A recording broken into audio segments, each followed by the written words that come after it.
Hey guys, welcome back to Conejo Valley Visionaries, a weekly podcast spotlighting the people and stories behind your favorite Conejo Valley businesses. I'm your host, Christina Denstead. Today we have a very special, first time ever returning guest, Thousand Oaks Deputy City Manager Akbar Alikhan. I had to have him on because y'all had some burning questions about the Thousand Oaks downtown project. What is it going to look like? What are the updates? What's the timeline looking like? Will it be the San Fernando Valley 2.0? I get all of those questions answered and more in today's episode. So have a listen and let me know what you think. Enjoy. If you enjoy this episode and find value in the podcast, please leave us a 5-star review and rating. This helps more people find the podcast, and therefore each story can reach more folks in the Conejo Valley.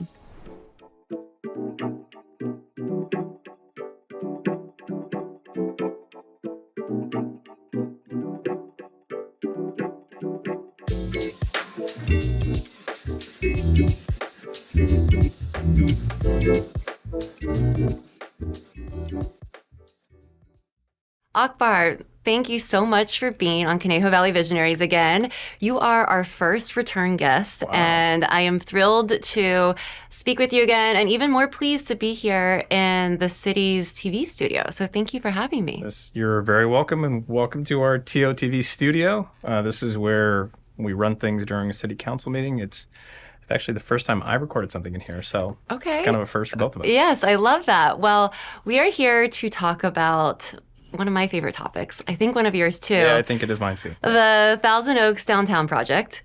And for those of the listeners who are not aware of the project, they need to go and listen to our first conversation, which I will link to in the show notes. But I'm wondering if maybe you can give us, just at a very high level, like synopsis summary of what the project is before we dive into the updates since we last spoke and kind of where the project is now. Sure. Well, if you didn't listen to the first episode, here's a 30-second high-level overview. It's essentially creating a downtown out of where we're sitting right now, the Civic Arts Plaza and City Hall at 2100 East Thousand Oaks Boulevard. It's a long-held desire to create a downtown space in the city of Thousand Oaks, something we don't quite have today. We have successful shopping centers in the way of the Oaks Mall or the Jans Mall. But in terms of public spaces where people can congregate, bump into friends with dining and shopping options, and where you can park once and leave your car and enjoy an afternoon, we really don't have that. And so there's a bit of, I'll say, intra-county envy around our neighbors like Ventura, who has this successful downtown, historic downtown, Santa Paula. Even Camarillo managed to make a downtown out of a freeway frontage road. I love that Main Street, frankly. They've done a great job. Yeah. Hats off to them. So, I think this is our opportunity to create this downtown in the city of Thousand Oaks. Geographically, we're talking Thousand Oaks Boulevard between Herbs Road and Conejo School Road. So Herbs to the west, Conejo School Road to the east. If you encompass the acreage on both sides of the street of Teal Boulevard, that's roughly 100 acres. Which is really kind of the critical mass of what you need for a successful downtown. Okay. It's one of the most common questions I receive.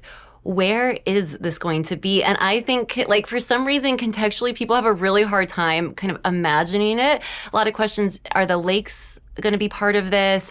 Like, where is it? And I know we've got renderings that we'll be sharing and this, like, interesting flyover video, but would you say it's from Thousand Oaks Boulevard, like, so you said between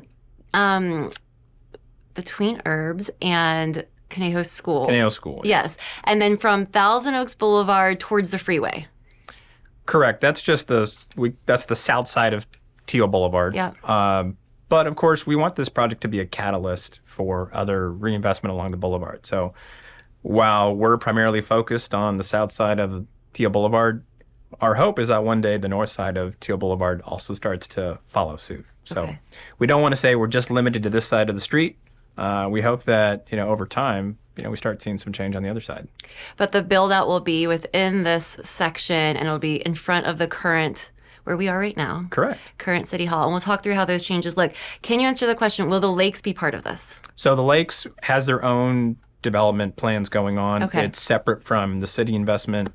For the listeners who are unaware, Caruso affiliated, who operates and owns the lakes.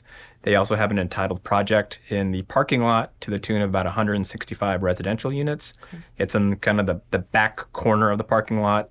That will generate some new foot traffic for the existing plaza. It's not part of our plans, but certainly it'll kind of flow and complement each other once they're both online.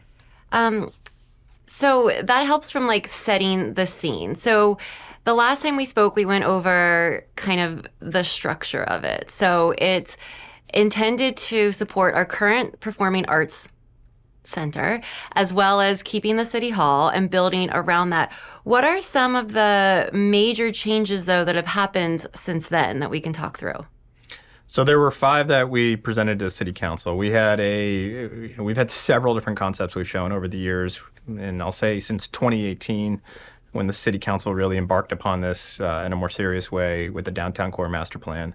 We've had, I'll say, 5 different iterations, and within those iterations, there have been sub-iterations. So I could probably pull out of the treasure trove, probably 15 different site plans along the way. But the 2024 site plan and the 2025 site plan had 5 key changes, the biggest of which was we were going to build a standalone city hall at the corner of what we're calling Main Street, just inset of Thousand Oaks Boulevard, and the intersection with Dallas Drive, which is currently the main entrance to City Hall in the parking structure. What we found out was, it was just cost prohibitive to build a new city hall from the ground up. Second, when we really unpacked it, a commercial use like a hotel, hospitality use, was going to have far more benefits for the entire program than a government use kind of anchoring the site. Mm-hmm. So the challenge for the design team became, well, how do we still create the necessary square footage for our city operation and then freeing up this potential building pad for something like a hotel? So that was kind of the big change. The second one was the public market used to be smack dab right in the center of that park area, which was great. I mean, it would have been kind of centrally located, but there were a few issues with that. One, it was undersized. As designed, it was about 7,500 square feet. It really needed to be on the order of minimally 12,000 square feet. So it was pretty grossly undersized. We learned that by talking with other public market operators. Second is when you have that many operators, they're getting deliveries and they're taking out garbage all hours of the day. When you put it in the middle of a park, there's no back door, right? Like there's nowhere to it's not the best user experience for anybody. Yeah, you don't want to be like eating a cheeseburger and then seeing trash with stuff dripping out of it, walking right next to you. So, not a great visitor experience, and that was an issue too. It's easier. There's a standalone restaurant there up against the boulevard, and you might be asking the question, like, well, how's the restaurant different than a public market? And the main difference being is it's one operator. They can better control delivery times, servicing times. When you have a public market, you have 8, 9, 10 operators all, cohabitating the same space. You can't really time things as well as one would like. And then the third thing is during the community conversations that we held earlier this year, there was desire for a true town square. And we were looking around the program, and on this 20-acre site, we're like, oh, shoot. I mean, yeah, we have these park spaces kind of interwoven amongst the site, but there was no big gathering area, with the exception of the amphitheater that was kind of tucked away back there in the corner intentionally. So by moving that public market inside, we now freed up this beautiful park area that has been designed. Yeah. So that was number 2, realigning a box culvert, which is an underground stormwater conveyance for the non-civil engineers among us. Okay. Number 4 was, and you're going to stump me here. I think it was actually number 5. That was number 5? Or you have one more left. Yeah. So we talked about there's going to be there's not a new city hall. You'll keep the freestanding or the one right now, replace that with a hotel. Correct. We're going to move the market indoors. Correct. And it'll be larger, and that freed up the space for the town square, which you're saying is a town circle, right? It's like the shape town of square it. that isn't square. Yeah, it's the town square that's not square. Some civil engineering work that's going to be done. Correct. And then the last one. The restaurant was one of the pieces. Okay, great. So this freestanding restaurant that's on Teal Boulevard. Correct. Okay. Which of the changes are you most excited about, and which one have you found in the latest city council meeting did people seem the most excited about? Great question. So the one that garnered the most attention, I'll answer the second question first. The one that garnered the most attention was the hotel component. My guess is because perhaps we led with the new city hall as kind of being that most prominent feature of the concept, and now we're replacing the most prominent feature. So it's like, wait, what happened here? Interestingly, the idea of a hotel has been part of the original concept dating back to 1987. There's this great artistic sketch that we show in part of nearly every presentation that shows a site plan from 87, and sure enough, right there in the middle, anchoring the site is a hotel. We did also include that as one of our land use goals with the general plan that was recently adopted in December of 2023. So the idea of introducing a hotel it was not new. Yeah. But in the previous concept, there was just no place for it to go. So we're like, well, that's a shame. But our hope is that maybe it materializes maybe on the other side of the boulevard or with one of our adjacent property owners. Now that we have the opportunity to do that, it made a heck of a lot of sense just from the economic viability standpoint and also complementing our two theaters, as you said earlier. The one that I'm most excited about is the public market.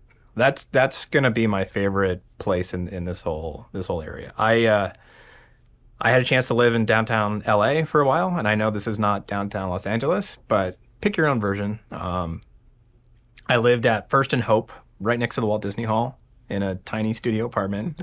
But one of my favorite things to do was Saturday and Sunday mornings was walk down the hill, down to Grand Central Market, and just the energy in there. The different variety of eateries, a mix of locals and tourists. It's just an awesome experience. It was a great way to just sit in front of G&B Coffee and just hang out and enjoy your coffee for an hour and a half and, do whatever you feel like doing. But it was a special place. And I think about what that can mean for Thousand Oaks, our version of it. And Santa Barbara has their own version of it. San Luis Obispo has their own version of it. But when I think about community spaces, those are the things that really excite me. Yeah. Now, one of the comments I wrote down in my notes during the last city council meeting was this idea of like no chilies and really like a focus on local and trying to, maybe amplify some of the local businesses here. Is that what you imagine with this market space? Yeah, I think if there's a Chili's in there, something went wrong. No disrespect to Chili's. We have one in our city, of course. Yeah. There's a time and a place for Chili's. But in this public market, there was a strong desire from our community conversations that it be local business and or small business. So that's what we're going to try and focus on for that public market. Yeah. And this question's come up. I think I've asked it in the first episode, but I don't know if there's any more clarity on this in terms of how can local businesses who are learning about this project now and maybe want to be a part of it, what do you have an idea of what that process might be like, or when should they be ready to sort of put their names in the hat for it? Yeah, it's a great question. I haven't given that a whole lot of thought. We're still working through a lot of details, but here's what I'll say for now. We are still a year away from having an approved project. The actions the city council recently took was to say, hey, we're good with this design. Now go ahead and run it through the environmental process, and then we'll see it a year from now for actual approval. Once we get past that juncture in hopefully June of 2026, that's when we're going to be starting to engage, the different broker and commercial development community to see who's interested. In terms of the operators in the public market, the city will likely not have individual lease agreements with each operator. We don't want to be the kind of landlord that, has to maintain all these different agreements with, let's say there's a dozen different operators in there. We're just not set up to do that, and it's not our core expertise. What will likely happen is we will hire a master lease operator to then operate that public market.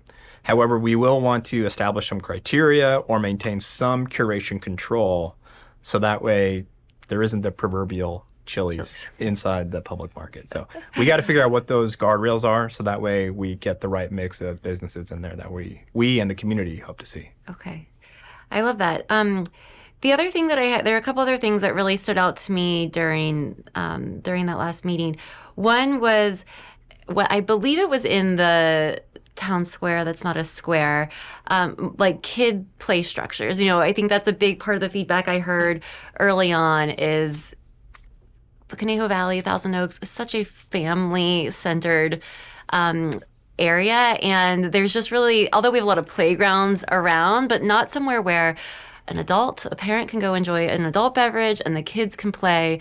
It seems like in the latest renderings, that's part of the design. There's a splash pad. There are some other things. Am I understanding that correctly? Yeah, that's the idea. I mean, we have beautiful parks. CRPD has done a great job of maintaining and adding inventory to our park system. What we're trying to create here is an entire family experience where mom or dad could be enjoying a beverage from that restaurant pad. Kid can be down there running amongst the splash pad. Just to the east of that splash pad is a children's playground. So we'll have both amenities there. Really, I'm not a parent yet, but soon. And I can imagine what I've been told by parents that have kids who run around and get into trouble is you want to have them within eyesight. Yeah. So the idea that you can sit down and kind of supervise from afar is a really nice thing to have. So that's our goal, is to create a space that can be family friendly, and it can evolve over the course of a day, right? So that's kind of your daytime experience or your afternoon experience. And then in the evening, it starts to, the vibe starts to shift. And that's what good downtowns do, is they evolve throughout the course of a day. Yeah. And you had, in the hotel, we didn't talk about this, but if I remember correctly too, there's a hotel, like a rooftop bar. Is that right? And then... Yeah, as currently designed. Yes, as currently designed, yeah, as currently sure. designed. And we want to try and maintain that as part of the design, of course. But yes, there is a rooftop and bar / there's probably going to be food service up there too. Yeah. Our expectation is that be open to the public, for any member of the public to come up there and dine, and not just for the hotel guests. So it's available to both visitors and our residents. But yes, that would have some, as you might imagine, some incredible views of the Conejo Valley and the hillsides to the north. Yeah. There was also a mention about art. And in the renderings, you see some outdoor art sculptures. Mm-hmm. Of course, renderings I love seeing renderings because they just, they usually have some funny little Easter eggs and things in them. But is that art part of this bigger plan to really incorporate that more? Absolutely. What you see in the renderings, we call it placeholder art. Yeah. So we slap some murals places, some statues places, some artistic shade structures in a couple places. And again, that's meant to be illustrative of, hey, here's where art can go. Look at all the places art can live. Absolutely. So one thing that we found out early on in this design process was that culture was going to be our economic driver for this project. So when you think about back to school shopping, just getting a new pair of shoes, like, this is probably not the place to come do that. If you want to go do that stuff, the Oaks Mall, the Jans Mall are going to be far better options for you to get that stuff done. However, if you want to experience the performing arts, the visual arts, the culinary arts, you want to bump into friends and neighbors, this is the place to be. So without art, we're going to have a tough time making this successful. So I think there's a recognition that arts needs to be a core component of it. This is art related, but there's going to be a library outpost is also part of the current plan, which I love. And I think for kids too, that's really cool. Is that something that was a new ad? Is that right? That was a late addition. Okay. And that was made possible by some kind of reconfiguration of the spaces. To set expectations, we're not talking about, the Grant Brimhall Library or the Newbury Park Branch Library. Those are rather large, community serving libraries. This library outpost, and outposts should be underscored here, fairly small, a few thousand square feet. But really, it becomes a landing spot for anyone that wants to access library services. It's also recognition that this is going to be a neighborhood. And we talk about downtowns. Downtowns typically have residents. And so we did a library master plan in the summer of 2023. They looked at where our libraries are currently positioned. One of the things they recommended was introducing some form of a library in the central part of Thousand Oaks, which this is. And so this is our way of accomplishing that goal. But then also we looked at how it could complement the rest of the program. Yeah. I was talking with our city librarian, and I asked him, I said, Darren, how many people do we typically get for a children's story time? And I'm thinking, like, can they fit in that 2,500 square feet? I'm trying to do the math. He's like, oh, well, I'm expecting the number to be like 25. Yeah. He's like, yeah, we can get somewhere between 80 and 120 people. Yeah. And I'm sure you with kids maybe. Of course. No, the turnouts right? are amazing. Yeah. I really appreciate the events and the activities that they run, and they are very well received, it seemingly. Yeah. So I was a bit shocked when I heard that. And this, again, ignorance of a non-parent, but I'm like, well, that's awesome. Yeah. And then I started to think, I'm like, well, that 2,000 or 3,000 square feet is not going to be nearly large enough. And it's not just that there's 120 kids, there's maybe 40 or 50 kids, but then there's mom and or dad. Yeah. And so you end up having both adults and kids. And I was like, all right, so the question then becomes, how do we leverage the other parts of the program to still do children's story time when you have 120 or 150 people show up? And that's where in the program, the library outpost shares a lobby area with this, it used to be called the Black Box Theater, we call it the multi-use venue, which can seat 120, 130 people. So if you want to go do story time, you can kind of open your doors to the lobby. This is where your library staff is, and then hold story time in the Black Box Theater, because while you might have had comedy and jazz night, on Saturday night, the night before, it's empty at 10 a.m. And so we talk about downtowns taking on, different life or the arc of the day. That's another example. And that will be a new space, new Correct. Performing arts space. Correct. So it'll be the third. Yeah. We have two today, Yeah. and this will be the third. Well, I think it's an interesting kind of perspective to give it that you mentioned, that this is the driver's culture. And it sounds like that's, what all the elements will be centered around, less about commerce, more about how do we continue to use this as a hub for the culture in the area. And I think that kind of can help, a listener kind of reset or frame the idea of the project. Would that be right?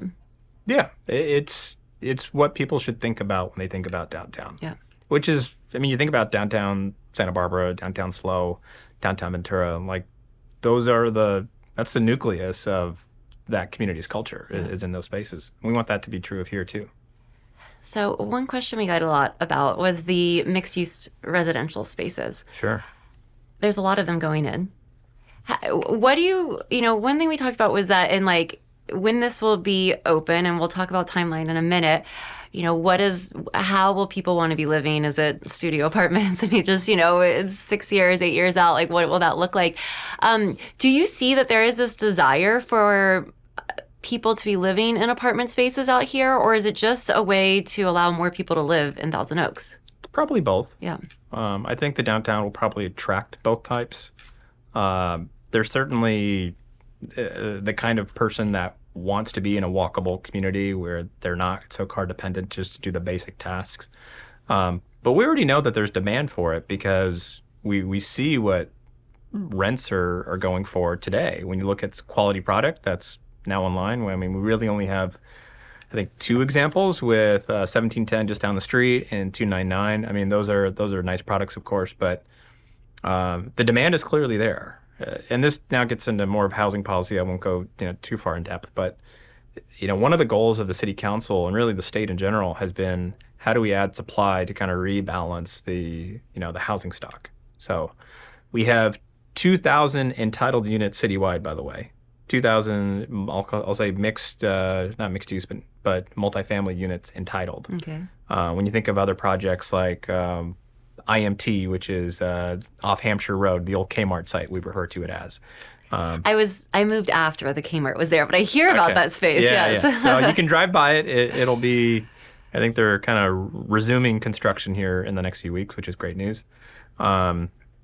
But that's 400 units. And then, Newbury Park out near Amgen, a former City Hall site at 2150 Hillcrest.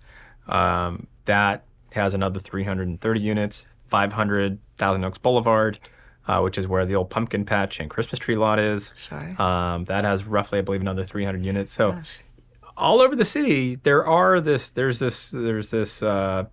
pent up approved units that will be coming online, and the downtown will hopefully be part of that class of construction. Yeah. Before we go into the community questions, I'm just curious, in your role in the first episode, we talked about sort of your journey here, and I'm curious as like the person sort of spearheading this project in its current iteration, and having to navigate, you said, so many different versions of this project and community feedback, which I think you've done a really great job of taking in and considering. What has been the biggest challenge in this, where you are right now and overseeing this project? I think I've been fortunate in so many ways that I showed up here and there was already this energy and this motivation to want to pursue this project. It wasn't like I had to show up and then start to convince everybody like, hey, let's go do this thing.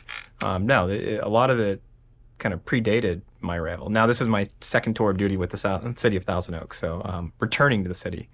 But the biggest challenge, I think, is something that I think has been going on for a while, which is trying to communicate with members of our community that, yes, we're adding housing here to accomplish our housing goals, but it's also what's going to make this downtown economically viable. And on top of that, the introduction of housing on this space is not going to diminish your resident experience.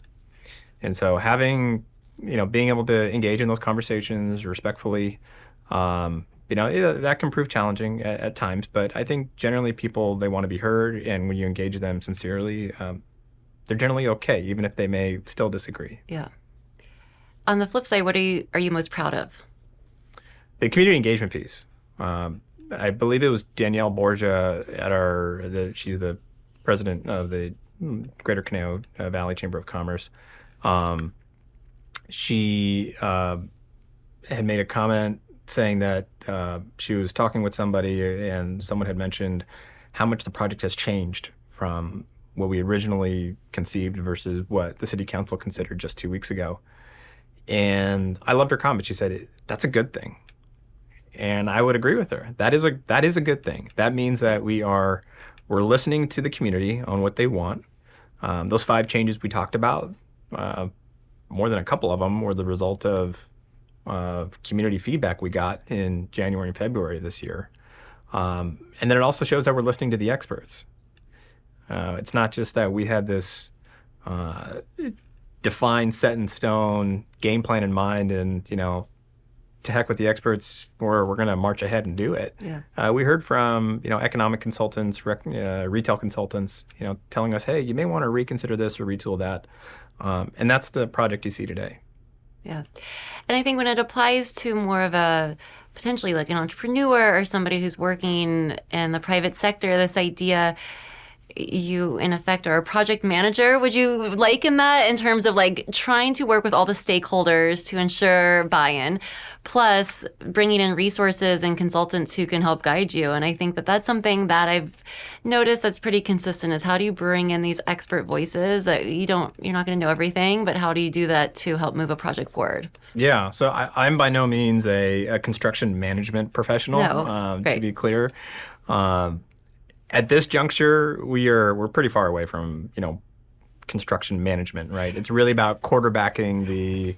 I suppose I meant like idea project management. I mean, that's a big idea. Yes. It's a big project, not in terms of the actual construction, but taking something that feels like at a 30,000 view is a gigantic thing to bring to life and still is, that it requires a lot of, I don't know, I imagine navigation to pull it forward. Oh, totally. Yeah. I mean, there's really a few different groups you have to honor as you go about a project like this, right? So you have to honor the history. There was work that was done, before me. The different iterations I mentioned dating back to 1987 all the way to 2022. And so you have to honor the work that was done before. You have to also kind of put a critical eye on it too. Were we making the right decisions when we decided that should go there? So there's that piece. Then there's the most important piece, which is the community input piece, and knowing that there are different there are different opinions depending on which group you speak to. Even in the 5 community conversations that we held, we heard different opinions within the same session, and even more different opinions depending on the different sessions you attended. And then the third tranche is your experts, like we talked about, is making sure you're still leaving some flexibility to where this thing has to get built. It still needs to economically stand on its own 2 feet. So you have to marry all that together. And then on top of that, there's the will of the council, which, again, is a representation of the community at large. But we had 2 city council members that were part of this ad hoc committee, and you may have heard me talk about the ad hoc committee at the previous council meetings. It's 2 out of our 5 city council members that sit on it. Al Adam and Mikey Taylor, our mayor pro tem. And, Mikey had talked at our last council meeting about how much this means to him as well as someone who grew up here and is now raising his family here. Yeah. So speaking of moving this all forward, what is the current timeline? So when are we going to be enjoying the splash pad? It's going to be a little while. But things like this don't materialize overnight, of course. So we're sitting here in 2025. I mentioned we're about a year out from having an approved project in June of 2026. I imagine at the earliest we would start moving dirt around in second half of 2027. There's different components of the project, but we may see the first pieces of it be completed sometime on the order of 2030. And the reason why I can't commit right now as to which pieces is a lot of that depends on our funding strategy. Okay. So, the City Hall piece, may take the longest to materialize. I could see that going into 2032. Again, it just depends on funding availability and, if all the stars align. And the current rate environment from an interest rate perspective. So a lot of variables out there. But that's our hope. That's our timeline there. Speaking of funding, people want to know, will our taxes be going up to pay for this? How is it going to be funded? Yeah, good question. So we are not issuing a general obligation bond, so you won't see a line item on your property tax. You won't see an increase in your sales tax when you go to buy a new car or you go to check out at the grocery store. None of that. The way we're funding this is we've been talking about how long we've been talking about this, right? Since 2018. And smartly, the city council started kind of stashing away funds to slowly grow that nest egg.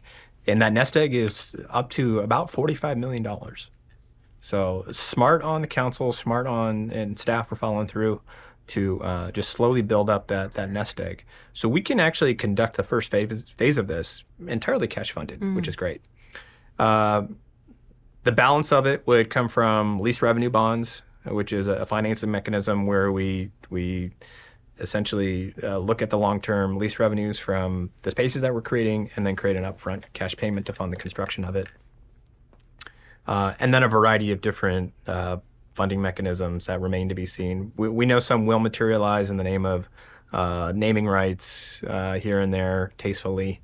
And then also, you may have heard us talk about tax increment financing, which is a new tool that's available to us. We'll be talking to our fellow taxing entities to see if they want to participate. But in the 15-second version, it locks in property taxes for a defined area, like Caneo School to Herbs Road. And then the property taxes rise from there, but we can borrow against that delta and use that to make upfront investments. So it doesn't raise property taxes for the general public. Okay. Yeah. That's good to hear. Yep. Can you talk about landscaping? This was something that at one of the community conversations, it sounds like there was maybe a movement towards more kind of using local agricultural, local plants to sort of build out the space. Maybe in the newer renderings, they look a little bit more hardscaped. Were there changes in that plan, or it looks like the oaks, rightfully so, are kind of the main showpiece in all of this. But how do you think about that? So you're right. The oaks are the main showpiece. I mean, that's what we're highlighting here.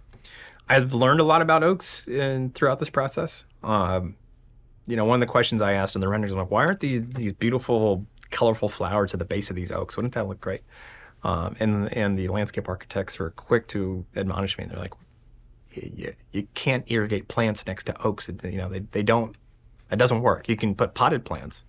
But what we heard from the community conversations were a strong desire for native, low water use with some, color and playfulness in there. But the main priority was native. So we're prioritizing native. Now, with respect to the hardscape versus softscape, herein lies the challenge. Yeah. So, one, we heard loud and clear when we mentioned the farmers market that pulled really, really well.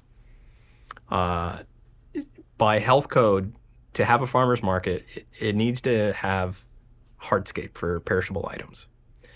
So we're like, okay, well then how do we balance the softscape with the hardscape? We know we need to have that. Second, we heard a desire for DG paths or decomposed granite, which is like those dirt paths you see in some areas of town along Westlake Boulevard or in Dos Vientos, right? Yeah. And they're great for walkers and joggers, runners. But we heard from our last session on the accessibility that please don't do that. Because when you have irrigation nearby or when you have a rain, even a light rain, if you're in a wheelchair or if you use a walker, that now becomes rather impassable.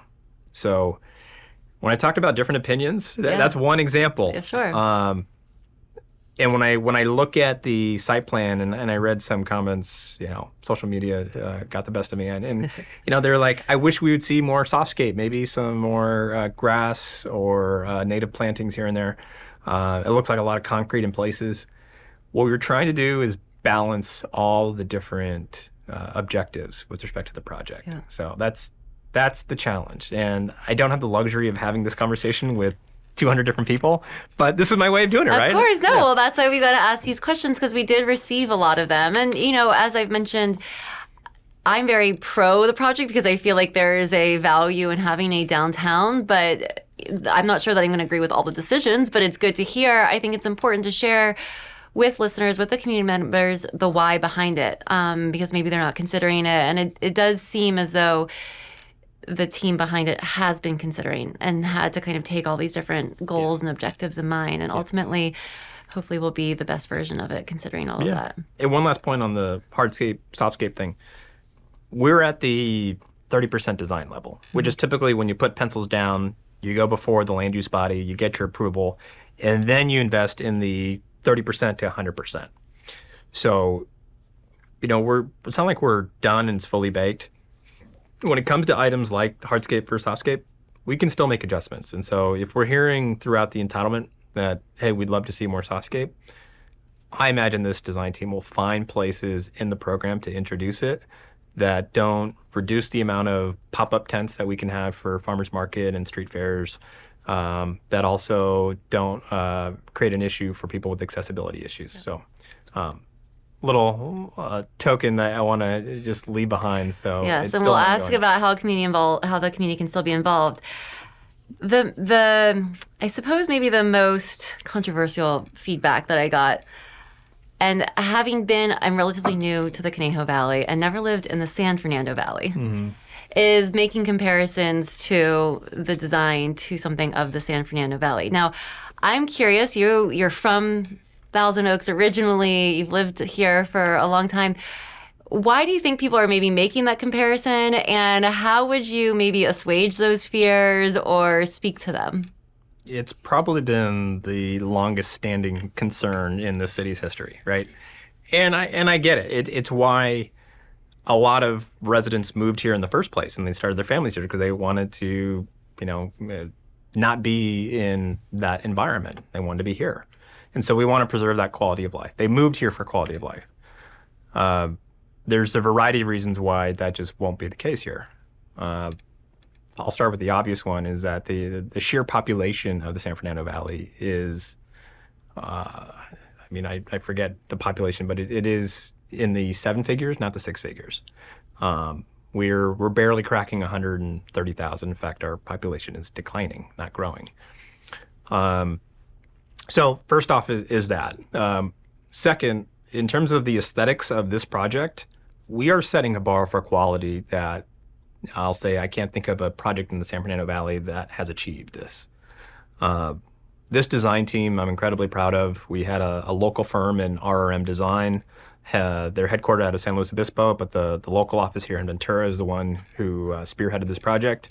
And they brought in, as part of their partners, Smith Group Architects. And together they went gangbusters, and they have designed, I think, an incredibly attractive project. Our job is to make sure that when we select the right development partner, that we hold the bar on quality. So I think maybe the second piece of this might be they see certain buildings in the San Fernando Valley and they think, well, I don't want it to look like that.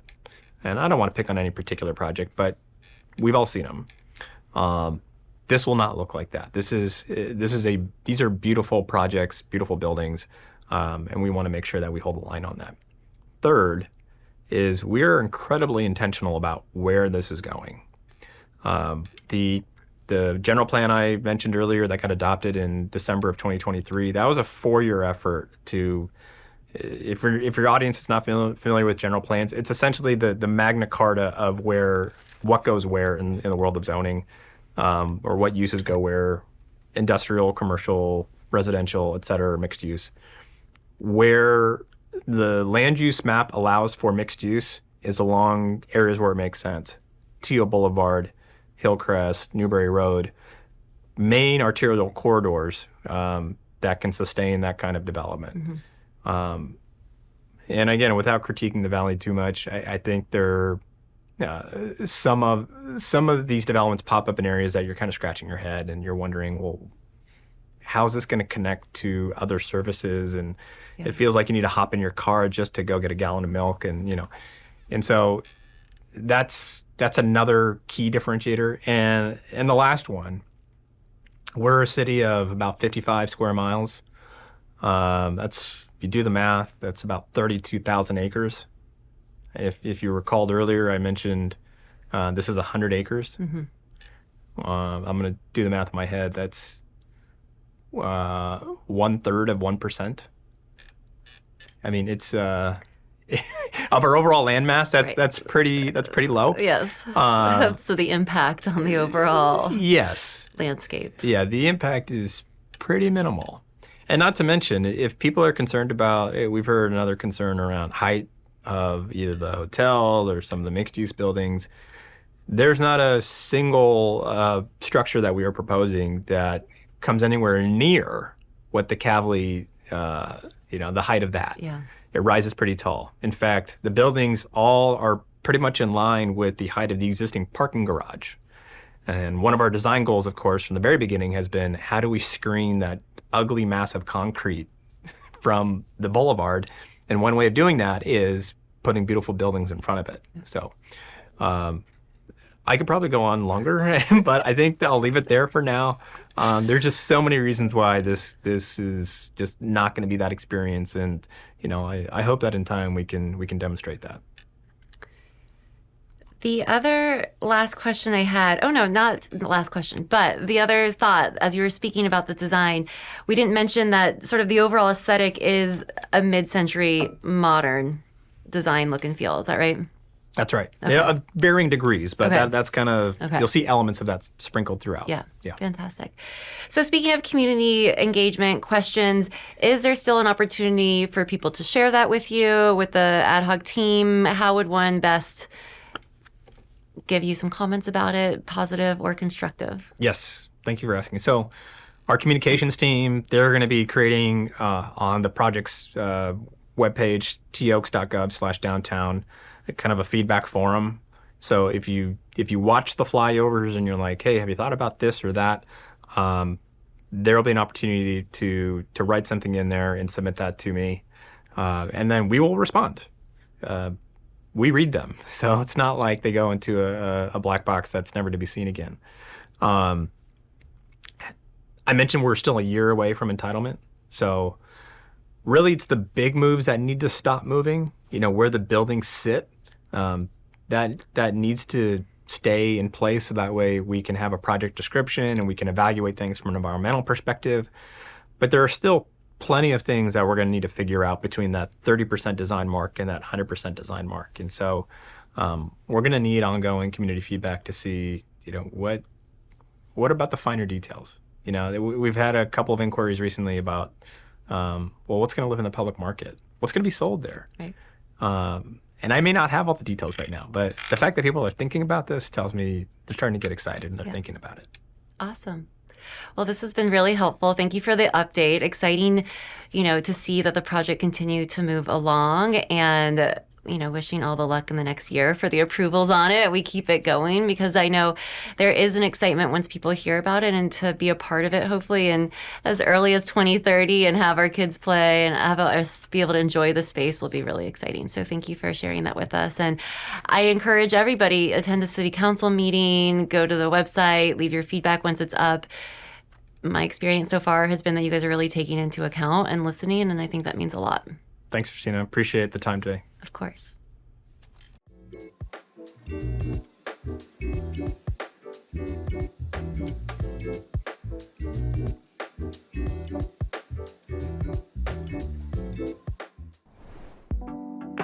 Thank you for listening to Conejo Valley Visionaries. If you like today's episode, make sure to subscribe on Spotify, Apple Podcasts, or wherever you listen. And don't forget to rate and review us. That's the best way to support the podcast. To enter our giveaways, learn about local events, and to find out more about each guest, follow @Conejo Valley Visionaries on Instagram. If you want to share your visionary story on the podcast, send us an email. We are always open to guest nominations. Email ConejoValleyVisionaries@gmail.com.